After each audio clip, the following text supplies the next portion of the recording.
बोलो जयकारा बोल मेरे श्री गुरु महाराज की जय। सभी गुरुमुख प्रेमियों से सब प्रेम, जय सच्चिदानंद। सुमरन का रास्ता बिल्कुल सीधा और सरल है। इतना सीधा और सरल है कि जितने बाकी साधन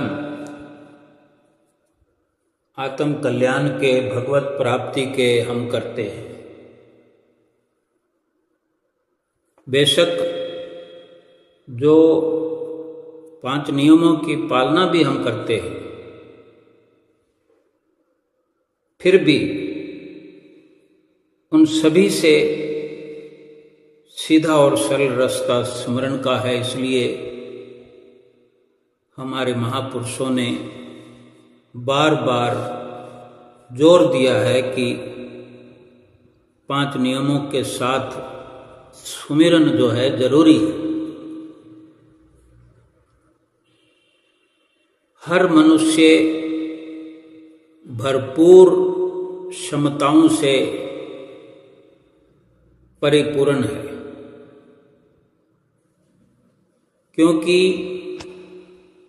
हर मनुष्य ईश्वर का एक अंश है। जो दुख आज इंसान के जीवन में देखने में आता है, जो दुख पैदा होता है जीवन में, या दुख तभी पैदा होता है जब हम अपने वास्तविक स्वरूप को भूल जाते हैं, अपने आप को भूल जाते हैं। इंसान जीवन के सत्य को अनुभूत कर लेता है, तब उसे स्वयं के, अपने आप के यथार्थ और दिव्यता की अनुभूति होने लगती है। इन सभी शक्तियों में से ही एक सुमरन है कि जब इंसान सुमरन की राह पर आ जाता है, सुमरन की सड़क पर आ जाता है, बेशक जीवन भर प्रयास करता रहे, लेकिन जिस दिन सुमरन की राह पर आके खड़ा हो गया कि अब मेरा रास्ता ये सीधा है, इस राह पर जब हम चल पड़े, सुमरन की राह पर, यानी सुमरन की शुरुआत दृढ़ता से कर दें, कभी पीछे मुड़ करके देखने की जरूरत नहीं समझें कि सुमरन करना चाहिए कि नहीं करना चाहिए, क्या जरूरत है। अपने अंदर ऐसी निष्ठा और श्रद्धा पैदा करें, अटल विश्वास पैदा करें कि सुमरन के बिना मेरा जीवन कुछ भी नहीं है। फरमाया करते हैं, गिरते रहे दुनिया में हम अपनी हसरतों की खातिर, सतगुरु के इश्क में गिरे होते तो रहमत में कमी न रहती, न रहती इस दिल में कोई हसरत, न रहती इस दिल में कोई भी हसरत बाकी। अगर हुक्म मान के उसका शर्ते बंदगी निभाई होती, फिर कोई कमी नहीं रहेगी। जब जब भी हम गिरे हैं, 84 लाख योनियों में भटके हैं, अपनी ख्वाहिशों की खातिर, अपनी इच्छाओं की पूर्ति की खातिर, अगर हमने दिल लगाया है तो संसार की झूठी कामनाओं में, झूठी हसरतों को पूरा करने में, अगर सतगुरु से दिल लगाया होता, सतगुरु की चरण शरण में गिरे होते हम, सतगुरु की शरण को सही मायने में अगर हासिल किया होता तो फिर यही इच्छाएं, कामनाएं जो हम जिनकी खातिर हम 84 लाख योनियों तक की ठोकरें खाते रहे, फिर ये इच्छाएं, कामनाएं बाकी रहती नहीं। अगर सतगुरु का हुक्म मान के शर्तिया बंदगी करते हैं, जैसे कोई शर्त लगा लेता है और पूरा अपना दम खम लगाता है शर्त को जीतने के लिए, हमने भी ये शर्त स्वीकार अगर कर ली होती कि मुझे तो ये शर्त जीतनी है कि मैंने बंदगी में अपना पूरा समय जाया करना है, तो फिर कोई कारण नहीं कि हम 84 लाख योनियों में चले जाते या अब चले जाएंगे, ऐसा हो नहीं सकता। यूं तो दुनिया में अपनी मर्जी से इंसान दान करता है, पुण्य करता है, भलाई करता है, मदद भी करता है,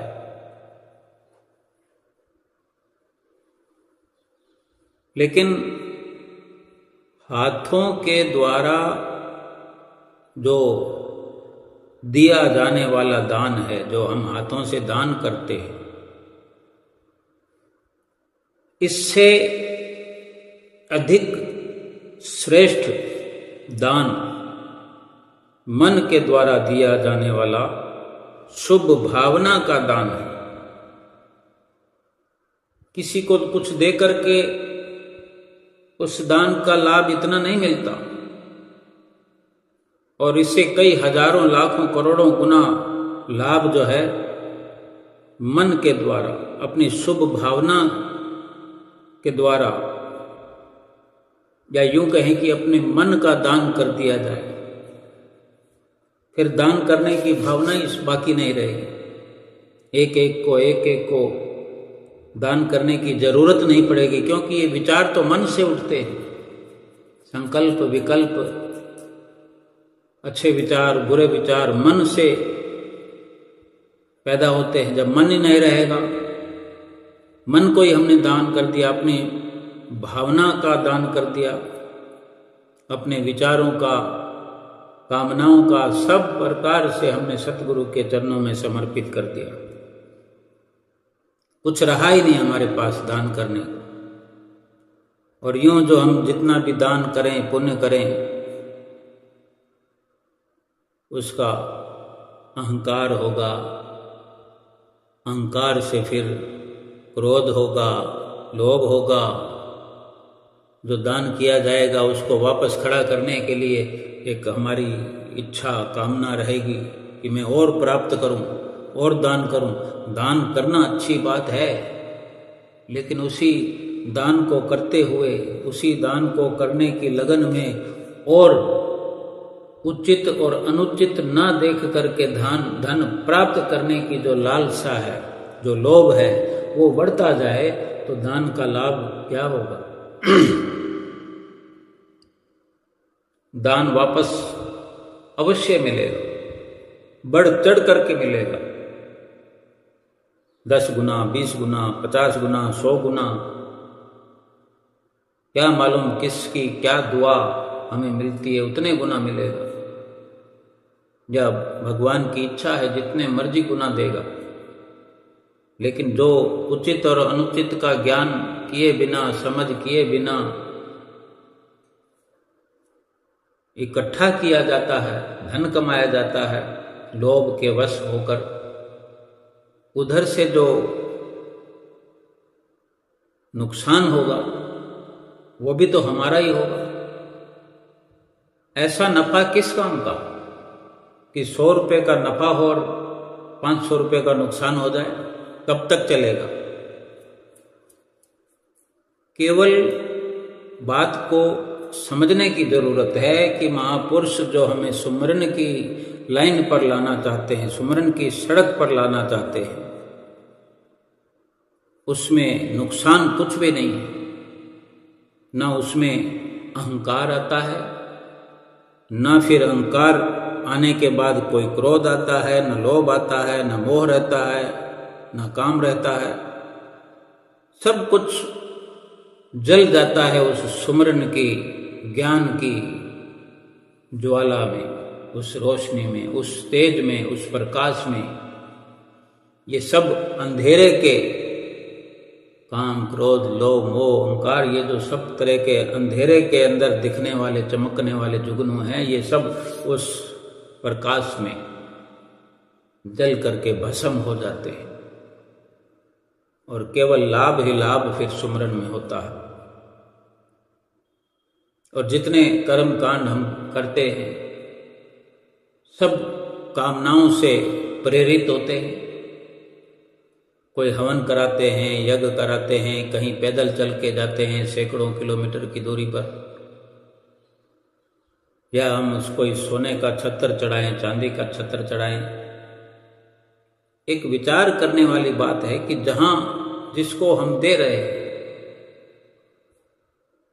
भगवान के आगे, जैसे कि हम श्री गुरु महाराज जी के सेवक हैं, श्री गुरु महाराज जी को हम कुछ ले जाकर भेंटा करते हैं,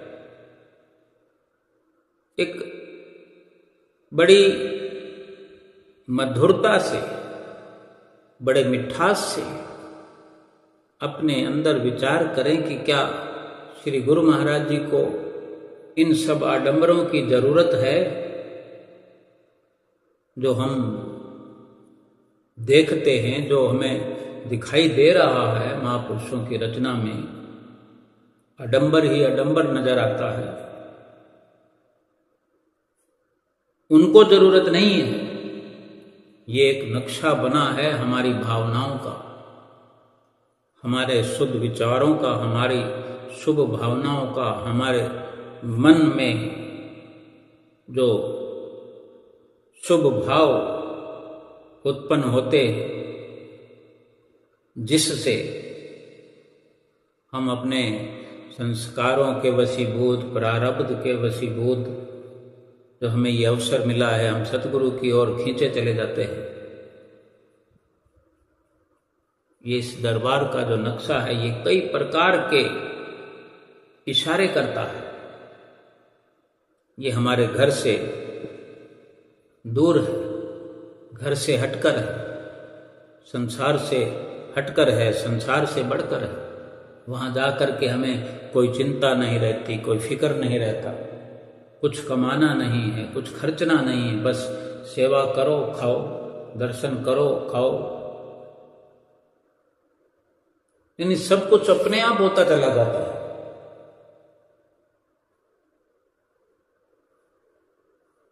लेकिन हमारे घर में ये सब कुछ क्यों नहीं होता? ये लोभ, लालच, काम, क्रोध, मोह, अहंकार, ये क्यों पीछा हमारा करने लगते हैं? या हम इनसे पीछा छुड़ाना नहीं चाहते? थोड़ी दिनों की ये हमें मोहलत मिलती है तो हमारे अपने विचारों के अनुसार हम थोड़ा ही अवसर लेके चलते हैं। वहां अधिक दिन ना भी रहें, लेकिन अपने घर को आनंदपुर बना दें, प्रयागधाम बना दें। श्री गुरु महाराज जी तो विराजमान है ही हैं हमारे घर में, हमारे घर में क्या, हमारे घट में विराजमान। लेकिन आनंदपुर जैसी फीलिंग क्यों नहीं आती अपने घर में रहते हुए? अपने घट में जब हम जाते हैं, ये सुमरन ही तो माध्यम है अपने घट में प्रवेश करने का, अपने अंदर उतरने का। तो वहां क्यों नहीं फीलिंग आती है? क्यों नहीं ऐसा महसूस होता कि ये भी आनंदपुर है, वो भी आनंदपुर है? गली मोहल्ले में जाते हैं तो क्यों नहीं लगता कि ये आनंदपुर की गलियां हैं, आनंदपुर की सड़कें हैं? लगने से ही तो होता है। अगर हमें लगने लगे तो वो मस्ती भी आने लगेगी, वो आनंद भी आने लगेगा, फिर वो लोभ, लालच, ये काम, क्रोध, अहंकार, ये भागने लगेंगे। जहां प्रेम पुंज प्रकट हो जाता है, जिसके हृदय में प्रेम पैदा हो जाता है, वहां फिर अपनी ओर से कुछ करने का भाव ही नहीं रहता कि मैं क्या किसी की मदद कर सकता हूं, क्या मैं किसी को भला चंगा कर सकता हूं, क्या मैं दान कर सकता हूं। ऐसे विचार ही खत्म हो जाते हैं। मैं कौन होता हूं किसी को करने वाला। हाँ, जो हाथों से होता है उसमें सतगुरु के इशारे की झलक होती है कि ये मेरे सतगुरु मुझसे करवा रहे हैं। दान करने का महात्म्य समझने के लिए एक दृष्टांत है। एक महात्मा भगवान की प्रार्थना में ऐसे गहराई से, लगन से मस्त हो गए, लीन हो गए। तो जब ऐसी लीनता होती है तो भगवान को प्रकट होना पड़ता है। ऐसे लीन हुए कि भगवान प्रकट हो गए। भगवान कहते हैं, भगवान भी कोई रूप बनाकर आए, देवता का रूप बनाकर आए और कहते हैं कि भगवान ने भेजा है मुझे, तुम्हारी भक्ति से प्रसन्न हुए हैं, तो कुछ वर मांगो, जो चाहो सो वर मांग लो, वरदान मांग लो। अब देखो, जो भगवान में लीन है, जो प्रार्थना में लीन है, तो उसकी सत्यता तो यही है कि उसे कुछ चाहिए ही नहीं, कुछ उसको जरूरत होना ही नहीं चाहिए, कुछ कमी उसको रहनी ही नहीं चाहिए। तो वो महात्मा यही कह रहे हैं कि भाई मुझे तो कुछ कमी है ही नहीं, मुझे कुछ चाहिए नहीं, क्योंकि मुझे पहले ही जरूरत से ज्यादा मिला हुआ। वो कहता है मेरा तो भगवान जो है मुझ पर अति प्रसन्न है, उस भगवान का प्रेम मेरे लिए पहले से ही अपार है। मैं धन्यवाद करता हूँ, बस मुझे और कुछ नहीं चाहिए। अगर आपको भगवान ने भेजा है तो आप ही भगवान हैं मेरे लिए, तो मैं आपको हाजिर नाजिर भगवान जान करके आपको नमन करता हूँ। मुझे और कुछ नहीं चाहिए, आपने मुझे पहले ही सब कुछ दिया हुआ है। मुझे भगवान में ही, भगवान के प्रेम में ही मेरी श्रद्धा भावना को लीन होने दो। तो वो देव कहते हैं कि ये तो नियम के विरुद्ध है, क्योंकि ये भगवान का भी नियम है, कुदरत का ये नियम है। ये संसार तो उस मालिक के, कुदरत के नियम से ही चलता है। और आप जो कह रहे हैं ये नियम के खिलाफ है कि जब भगवान किसी को आशीर्वाद भेजते हैं, किसी को वरदान देना चाहते हैं, तो लेना ही पड़ता है। अब ये तो एक तरह से अपमान हो जाएगा। तो देवता कहते हैं कि तुम्हें वरदान तो लेना पड़ेगा। अब महात्मा जी कहते हैं भाई बड़ी मुश्किल में डाल दिया मुझे। तो महात्मा जी कहते हैं तो आप ही बता दो कि मैं क्या ले लूं, मुझे क्या लेना चाहिए। मुझे कुछ समझ में नहीं आ रहा। जब मुझे कुछ जरूरत ही नहीं है तो मुझे समझ में आएगा कैसे, और मुझे समझना भी नहीं है। अब आप नियम की बात करते हैं तो मैं कुदरत के, भगवान के नियम के विरुद्ध भी नहीं चलना चाहता, लेकिन आपसे ही राय लेता हूँ। आप मुझे कोई रास्ता सुझा दो कि मैं क्या मांग लूँ जिससे ये नियम ठीक से चल पड़े, नियम के विरुद्ध कुछ ना हो। तो और वो महात्मा जी वैसे भी कह रहे हैं कि मेरे पास तो बहुत है, मैं तो बांटता रहता हूँ। उसके प्रभु उस प्रभु के प्रेम ने मुझे ऐसा भर दिया है कि मैं बांटता हूँ और बढ़ता है, बढ़ता जाता है। जो मेरे पास है मैं और बांटता हूँ और बांटता हूँ, और कभी कुछ कमी होती ही नहीं। अब आपने अजीब मुश्किल खड़ी कर दी है, तो भाई तुम ही बता दो कि मैं क्या मांगू जिससे आपका वरदान भी, प्रभु का आशीर्वाद भी, और ये नियम भी, नियम के खिलाफ भी ना चलूँ मैं। तो उस देवता ने कहा कि कुछ भी मांग लो ऐसा। अब वो एक प्रकार बता रहे हैं, एक तरीका बता रहे हैं, भी ऐसा कुछ मांग लो। क्या कहते हैं कि ऐसा कुछ भी वरदान मांग लो कि आपको किसी को देने की इच्छा रहती है, आप देते रहते हो। वो कहते मेरी इच्छा नहीं रहती देने की, मेरे पास ज़्यादा है तो मैं क्या करूं, मेरे पास ज़्यादा है इसलिए मैं दे देता हूं। मैं किसी को दान नहीं देता हूं। और मैं कौन होता हूं देने वाला, मैं कौन होता हूं लेने वाला। मुझे देने वाला भी वही है, और लेना भी चाहे तो वही मुझसे ले सकता है, मैं दे नहीं सकता किसी को।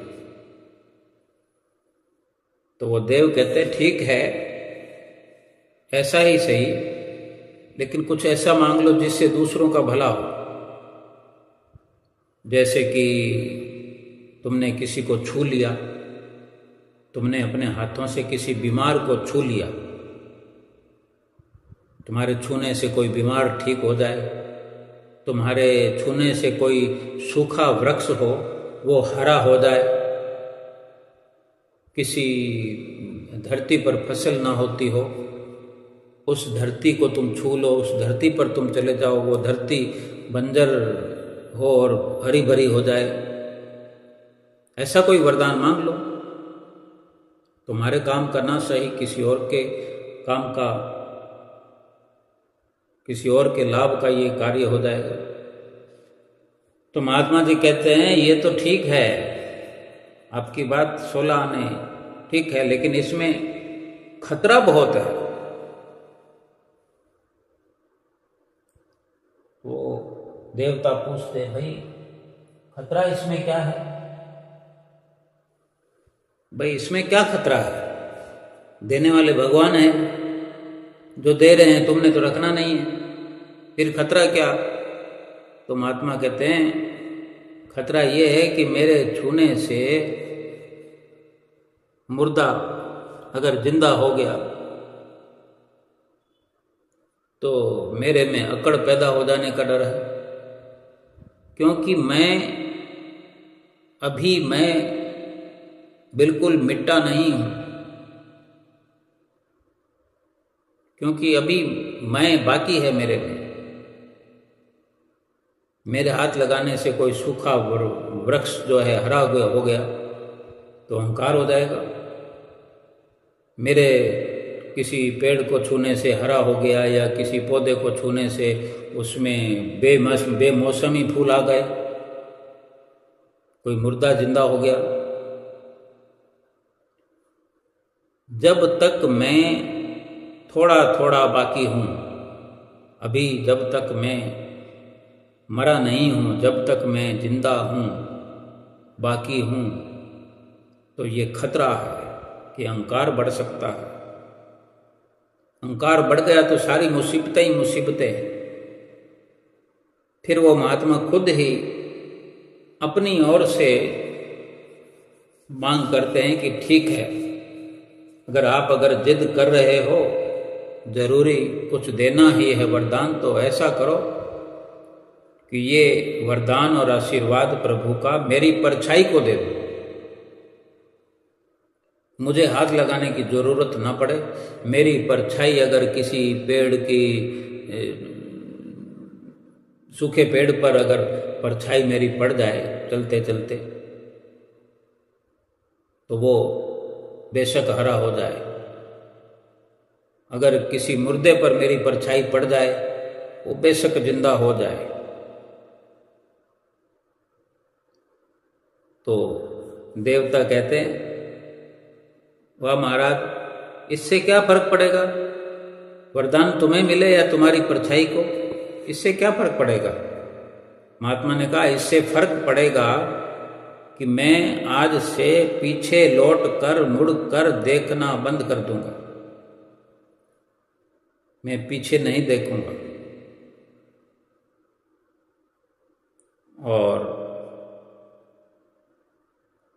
मेरी परछाई से, मेरी छाया से जो कुछ भी होगा, वो जिसका भला होगा वो जाने और मेरी छाया जाने, मेरा इससे कभी कोई संबंध जुड़ा नहीं रहेगा। जब मैं पीछे मैं अपनी परछाई को देखूंगा ही नहीं कि कहाँ पड़ रही है, मुझे देखना ही नहीं। वरदान हो गया, आशीर्वाद हो गया, तथास्तु हो गया। अब वो महात्मा जो है दौड़ते रहते हैं, पहले से उनकी स्पीड बढ़ गई, एक गांव से दूसरे गांव, फिर जहां भी जिस गांव में पहुंचते तो एक मोहल्ले से दूसरे मोहल्ले, एक गली से दूसरी गली, फिर एक आदमी से दूसरे, कहीं रुकते नहीं है, कहीं ठहरते नहीं है। एक आदमी से मिले कि वहां रुक जाएं, नहीं, वहां से गुजरे, किसी से दुआ सलाम हुई, तुरंत भाग लिए किसी और के पास, किसी और के पास। जिंदगी में कभी पीछे लौट कर देखा नहीं, मुड़कर देखा नहीं, बस वो महात्मा दौड़ते रहते। जितने लोगों पर उनकी छाया पड़ती, कोई बीमार है तो ठीक हो गया, कोई मरा हुआ पड़ा है तो वो उठकर खड़ा हो गया, कोई वृक्ष सूखा है तो हरा हो गया, कोई पानी का, कोई झरना सूखा पड़ा है तो वो भी चल पड़ा। बस वो दौड़ते रहते, पीछे लौटकर मुड़कर नहीं देखते। वो कभी एक गांव में रुकते ही नहीं, क्योंकि जितना दूर भाग सकेंगे दूर दूर भागते रहेंगे, और जितने लोगों पर छाया पड़ती जाएगी उतना परोपकार होता जाएगा। और उन्हें तो अब याद भी नहीं है, एक स्वभाव उनका बन गया कि मुझे इसी प्रकार से चलना है। और पहले दिन से निश्चित हो गया कि मेरे में अभी मैं बाकी है, मैं मरा नहीं हूँ। अगर मैं मर जाए तो फिर इनका असर भी नहीं होता। उसको याद भी नहीं, उसको पता ही नहीं, क्योंकि पीछे उसने देखा नहीं कभी कि कौन कौन ठीक हो रहा है, कौन सा पेड़ हरा भरा हो रहा है, कहाँ बिन मौसम के फूल किस पौधे में आ रहे हैं, कोई हिसाब नहीं। अगर जीवन के अंत में वो परमात्मा के पास पहुंचता है तो वहां वो बता नहीं सकता कि मैंने कितने मुर्दों को जिंदा किया, कितने वृक्ष मेरे कारण हरे हुए, या मेरी परछाई से कितने वृक्ष हुए हरे भरे हुए, कितने मुर्दे जिंदा हुए, कितने झरने बहने लगे, कितनी बीमारियां मिट गई। उसके पास कोई हिसाब नहीं है। इसी तरह प्रेम हिसाब जानता ही नहीं। जहां प्रेम होता है, यानी प्रेम पीछे मुड़कर नहीं देखता, प्रेम में कोई गणित नहीं है, प्रेम में कोई तरीका नहीं है, कोई उपाय नहीं है, कोई समाधान नहीं है। प्रेम तो प्रेम है, बस प्रेम तो बस यही पल है, यही क्षण है जो अभी हमने जिया, जो अभी इस पल जी रहे हैं, यही प्रेम है। ना सुख का ना दुख का, ना सुख ना दुख। सुख और दुख भूत और भविष्य की दशाएं हैं। सुख था, सुख होगा, दुख था, दुख होगा। जो था वो भूतकाल, जो होगा वो भविष्यकाल, अभी जो है वो वर्तमान है। ये है प्रेम। इसमें जो आनंद है जहां कुछ भी नहीं सिवाय आनंद के, वो प्रेम है। संसार का प्रेम तो ऐसा नहीं। जब जब भी जिसने प्रेम किया है, प्रभु को पाया है। जैसे फरमाते भी हैं कि जिन प्रेम कियो तिन ही प्रभु पायो, कि प्रेम के सिवा प्रभु को पाने का कोई रास्ता नहीं। आडंबरों से प्रभु को नहीं पाया जा सकता। आडंबरों से कर्म बनते हैं, आडंबरों से गिनती होती है कि इतना ये किया, इतना ये किया, क्योंकि ये लेन देन, ये हिसाब किताब, एक हाथ ले और एक हाथ दे, हिसाब किताब बराबर। अगर हमने किसी कामना को रखकर कोई दान किया, पुण्य किया, कामना पूरी हो गई, दान का महात्म्य कहाँ रहा, दान का लाभ कहाँ रहा? हमारे इस अनमोल जीवन का क्या होगा अगर हमने दान करते हुए उसका लाभ, उसका फल मन में विचार किया? मिलेगा तो कुदरत के नियम के अनुसार। हमने किसी को रोटी खिलाकर दान कर दिया, अच्छे से अच्छे दिल से, भाव से खिलाई, तो वापस तो रोटी मिलेगी। किसी को अशरफियाँ दे दी तो वापस ही तो अशरफियाँ ही मिलेगी। किसी को अगर बंगला दान में दे दिया तो 2, 4, 10, 20 बंगले मिल जाएंगे। आज देखते हैं हमारे साथ में ही रहने वाले, आसपास रहने वाले, इतना कि हमारे एक ही परिवार के, एक ही माता पिता की हम संतान हैं, अगर 4, 5, 6 लोग हैं, सबका हिसाब किताब अलग है। किसी के पास 4 बंगले हैं, एक भाई के पास 1 मकान है, वो भी किराए का। अब इससे अधिक कुछ कहने की जरूरत नहीं है, सभी जानते समझते हैं। तो कहीं ना कहीं तो दान का महात्म्य समझ में आ रहा है। बड़ी बात यह है कि इंसान बनकर जो आए हैं, अगर झोंपड़ी भी है हमारे पास, इंसान का बनना भक्ति के अलावा और कोई भी कारण नहीं हो सकता। बिना भक्ति के, बिना ऐसे निष्काम कर्मों के इंसान का जन्म ना मिला है, ना मिलेगा आगे। और रही बात दान पुण्य की, कि वो एक गाना भी हमने सुना है कि गरीबों की सुनो वो तुम्हारी सुनेगा, तुम 1 पैसा दोगे तो वो 10 लाख देगा। उसके पास क्या कमी है? जरूर देगा। लेकिन कभी किसी ने ये मांग की कि मेरा शरीर हर जन्म में ऐसा मिले, मुझे ऐसी व्यवस्था हो, क्योंकि शरीर, मनुष्य जीवन के बिना तो भगवान की भक्ति नहीं कर सकते, भगवान का भजन नहीं कर सकते, सुमरन नहीं कर सकते।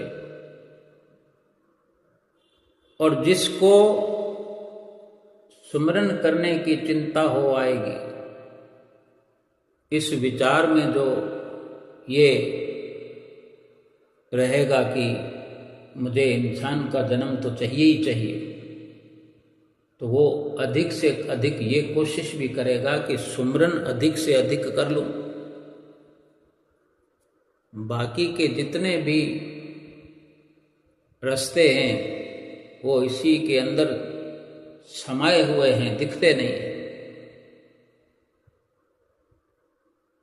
और फिर दान अगर हमने किया, भक्ति नहीं की, 1.25 मन सोना दान रोज करें तो क्या मनुष्य शरीर तो नहीं मिलेगा?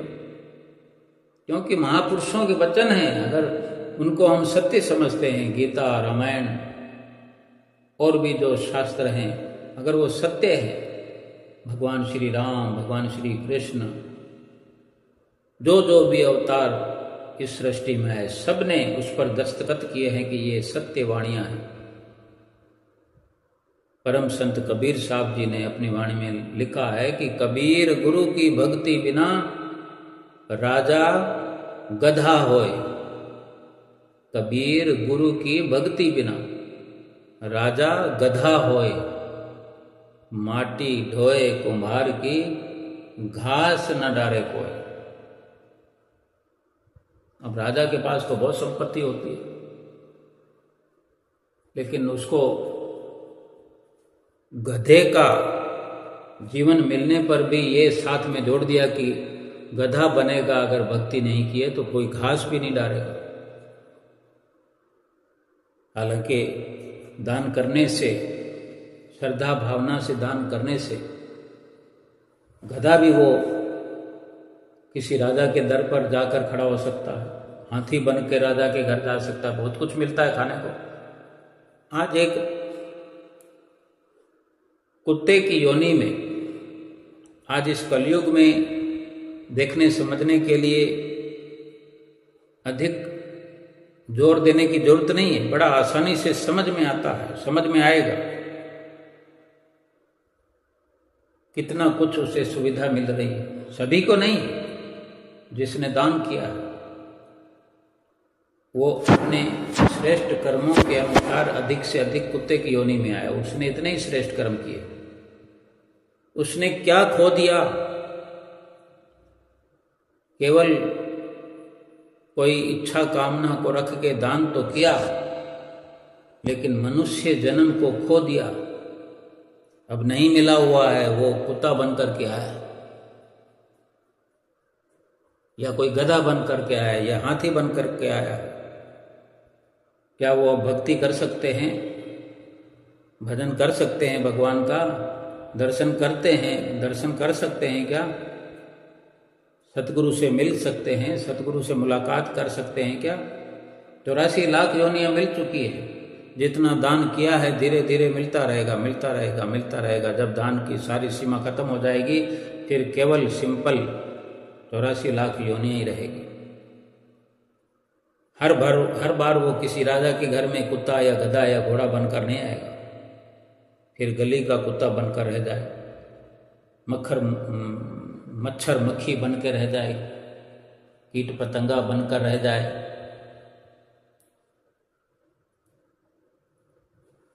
ये जन्म तो गंवा दिया, पूरी तरह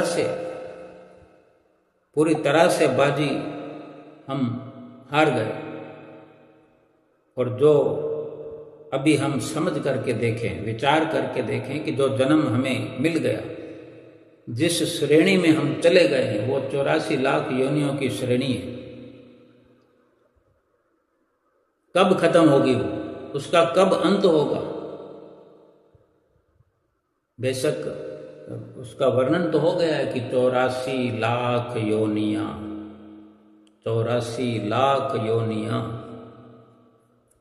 84 लाख योनियों की अगर गिनती करेंगे, किसी कागज पे लिखेंगे, थक जाएंगे, हाथ थक जाएगा, कलम चलते चलते थक जाएगी। तो भोगने में क्या हालत हो जाएगी जीव की?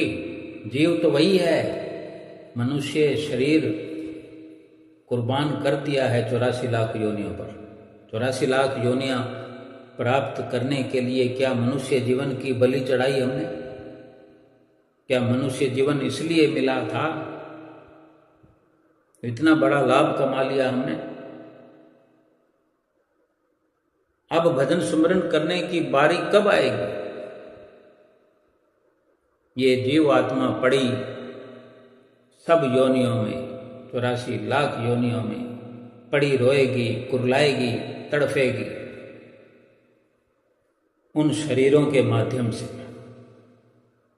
जीवात्मा पर कोई चोट का कोई असर नहीं पड़ता, उस पर कोई फर्क नहीं पड़ता। तलवार चलाई जाए, आग में फेंक दिया जाए, पहाड़ से गिरा दिया जाए, लेकिन जो संबंध शरीरों का है, वो शरीर आत्मा के माध्यम से ही दुख सहन करते हैं। आत्मा निकल जाए तो शरीर को कोई असर थोड़ी होता। आत्मा निकले हुए शरीर को काट डालो, क्या वो चिल्लाएगा? ऊपर पहाड़ से पटक दो, क्या वो चिल्लाएगा, रोएगा, या बताएगा कि मुझे दर्द हो रहा है? उसकी हाथ काट दो, पांव काट दो, आंख निकालो, कुछ नहीं बोलेगा, कुछ नहीं कहेगा, क्योंकि उस शरीर के दुख दर्द का माध्यम तो आत्मा है। लेकिन ये अनुभव जीव को समय रहते करना है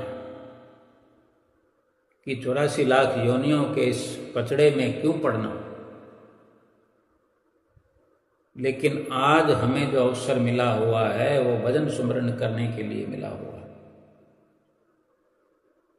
और कहाँ हम टाल मटोल में लगे हुए, कहाँ गिनतियां गिन रहे हैं।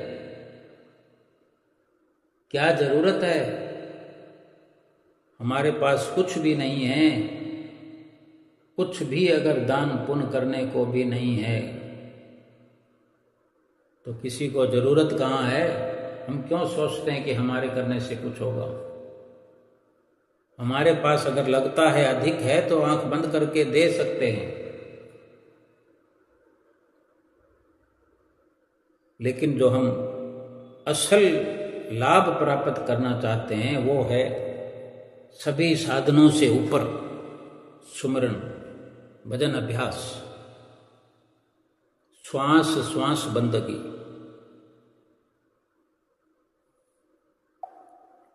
हर श्वास वो भी एक तरह से अमानत है, हमारा अपना नहीं है। प्रभु से ये श्वासों का खजाना हमें मिला हुआ है। प्रभु को सौंपते जाएं, एक एक श्वास करके प्रभु को देते जाएं। जिसने दिया है उसको वापस सौंप दे। तो भाई कोई पूछे कि फिर वापस ही सौंपने हैं तो लिए क्यों थे? लिए थे श्वास, मिले थे श्वास, इसलिए कि कोई कार्य जो करना था, जो हमारा लक्ष्य था, वो पूरा करते जाएं और वापस देते जाएं। जैसे लोन लेकर के आते हैं तो उसकी किस्त बंधी होती है, उस लोन को हम चुकता करते हैं, किस्त बन जाती है, एक वादा होता है कि मैं ऐसे ऐसे करके चुका दूंगा, और उसी वादे के अनुसार अगर हम चलते चले जाएं, लोन लेकर कार लोन लेते हैं, मकान का लोन लेते हैं, दुकान के लिए लोन लेते हैं, हमारी 10,000 की किस्त है महीने की, 5,000 की किस्त है, वो अपने महीने दर महीने उस किस्त को बाकायदा चुका देते हैं, तो कहीं कोई आंच नहीं आती। लक्ष्य पूरा हो गया, लोन चुकत हो जाता है, और वो चीज़ जो है वो हमारी हो जाती है। हिंग लगी ना फिटकड़ी, रंग चोखा ही चोखा। बैंक को ब्याज समेत मिल गया और हमने उसकी किस्तें चुकाने के साथ साथ भरपूर मेहनत की, तो हम कमाई करते रहे। धीरे धीरे वो लाखों की वस्तु हमारे नाम हो जाती है। और अगर लोन चुकता नहीं करेंगे, किस्त चुकता नहीं करेंगे, तो सोचो फिर जो हमने जिस नाम पर लोन लिया है, गाड़ी पर लिया है, मकान पर लिया है, दुकान पर लिया है, वो तो कुड़की हो जाएगी। फिर दुविधा में दोनों गए, माया मिली न राम। जिसके लिए लोन लिया था वो वस्तु भी कुड़क हो जाएगी, लोग ले जाएंगे, और जो किस्तें हमने भर दी वो भी गई। यानी जो हमने लिया था उससे कहीं अधिक दे दिया, यानी हमारे पास जो पहले था वो भी साथ चला गया। ऐसे ही ये जो श्वास मिले हैं ये बंदगी करने के लिए, सुमरन करने के लिए मिले हैं।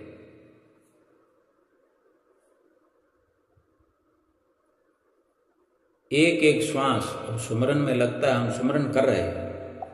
जैसे हम सुमरन में बैठे, श्वास लिया, फिर श्वास छोड़ा और वो श्वास सतगुरु के सुपुर्द हो गया, वापस चला गया, श्वास जमा हो गया, वो अमानत हमने लौटा दी। ये इस शरीर के माध्यम से सभी हो रहा है, मनुष्य शरीर से। अब उसको चाहे अमानत हमने लौटाई यूं समझ लें, अब चाहे यूं समझना चाहें कि हम तो दान कर रहे हैं। दान का भाव तो सुमरन की राह पर चलने वालों का समाप्त हो जाता है। और एक एक श्वास इस प्रकार से अगर हम लौटाते जाएं तो श्वासों का जखीरा पीछे खत्म नहीं होता, बढ़ते जाते हैं। जितने श्वास हमने सुमरन में लगाए उतने श्वास हमको बढ़ करके और मिल जाते हैं। और कभी जिसके पास श्वासों का खजाना अखुट है, इस प्रकार प्रभु बंदगी में जो लीन होता है, प्रभु उसे मालिक बना देते हैं। उससे पूछते हैं क्या चाहिए, जैसे उस महात्मा से देवता पूछने आए भगवान के कहने पर। सुमरन करने वाले को पूछा जाता है क्या चाहिए, लेकिन वो श्वास तो सेवक जो है, भगत जो है, प्रेमी जो है, वो भगवान को अर्पण करता जाता है और भगवान उसके खाते में श्वास बढ़ाते जाते हैं, यानी उसकी उम्र बढ़ती जाती है। सबसे बड़ी बात है कि सुमरन की राह पर जब हम आ जाते हैं, जिस दिन भी आ जाए, सभी ओर से अपनी तमन्नाओं को, अपनी इच्छाओं को, कामनाओं को, आकांक्षाओं को दरकिनार करके आए, फिर लौट कर पीछे नहीं देखना कि मैं ये कर लूँ, मैं वो कर लूँ। फिर सुमरन की सड़क जो है बिल्कुल सीधी है, बिल्कुल सीधी सड़क है, कोई मोड़ नहीं है, कोई खाई, कोई खड्डा नहीं है जिसमें गिर जाने का डर हो। क्या करना है, कैसे करना है, सुमरन की शुरुआत करने पर सतगुरु हमें हमारी बाह पकड़ लेते हैं। दृढ़ निश्चय वालों के साथ सतगुरु हर वक्त तैयार खड़े नजर आते हैं, हाथ पकड़ करके सीधा उस रास्ते पर चलाते हैं। हम धीरे चलते हैं, तेज चलते हैं, लेकिन सतगुरु हमारे साथ साथ चलते हैं, आगे हमें बढ़ाते रहते हैं, सब सिखाते रहते हैं। कुछ करने की जरूरत नहीं है, बस शुरुआत भर करना जरूरी है। शुरुआत हमने कर दी एक विश्वास के साथ, और जो समय सतगुरु ने निर्धारित किया, निश्चित किया है, उस समय की पूरी पूरी पालना होनी चाहिए। महापुरुष कहते हैं कि उम्र का जितना समय नाम और सुमरन भजन अभ्यास के बिना बीतेगा, उसकी कोई गिनती नहीं होगी, क्योंकि वो किसी गिनती में आएगा ही नहीं। जिसकी जिंदगी सतगुरु के प्रेम के बिना गुजर गई, उसको तो उस मालिक के दरबार में शर्मिंदा होना पड़ेगा। इस बात का ख्याल खास तौर पर ये ख्याल हर वक्त रखे सुमरन करने का शौकीन इंसान, कि मुझे ना यहाँ शर्मिंदा होना है, ना वहाँ शर्मिंदा होना है। इसलिए सतगुरु के द्वारा दिए हुए नाम का सुमरन हमने करते रहना और एक एक श्वास करके सतगुरु को सौंपते रहना, और इस सीधी सड़क पर बेखौफ होकर के चलते चले जाना है। जितनी भी दुख परेशानियां आएंगी, ऊपर ऊपर से हवा की तरह छूते हुए उधर निकल जाएंगे। हमें कोई खतरा, कोई दुख, कोई मुसीबत छू नहीं पाएगी। सतगुरु हमारे साथ हैं, सतगुरु का नाम हमारे साथ है। हम सुमरन में लगे रहें, भजन अभ्यास में लगे रहें और सतगुरु की प्रसन्नता प्राप्त करते हुए अपनी जीवात्मा का कल्याण करें।